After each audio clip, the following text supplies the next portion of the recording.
আচ্ছা কনসে আল্লাহ বড় না মানুষ বড়? ধরো গাদা, তুই কার হাতে কার জোড়া দেশ? কুড়ায় আল্লাহ আর কুড়ায় মানুষ।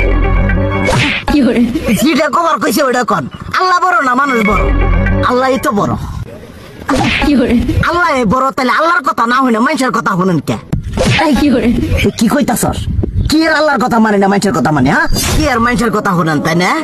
আমনে যে ওই দিনকে ডায়াবেটিসের রোগ নিয়ে যে হাসপাতালে গেলেন, ডাক্তার আপনারা কত কিছু খাবার না করলো, সব কিছু না খাই এখন চলতেছেন।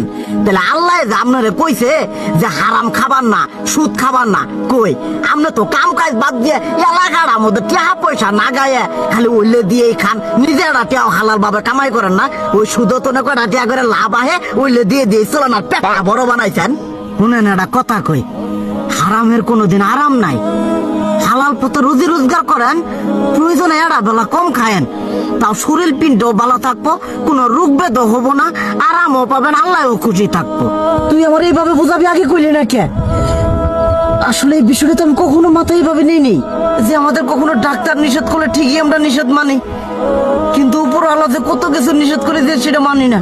আর এই যে হারাম পথে টিয়া পয়সা কামাই করতেছেন, শরীরের মধ্যে দুনিয়া রোগ বেত হয়েছে, দেখা যাইতেছে যা টিয়া হারাম পথে কামাই করতেছেন তার তো বেশি টিয়া মনে করেন জ্বলে যাইতেছে গা বেশি। আজকের পর থেকে আমি আর এই হারাম সুদ খামো না, আমি হালাল পথে চলবো, হালাল টাকা পয়সা ইনকাম করবো।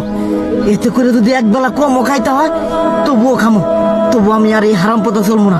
আচ্ছা ঠিক আছে।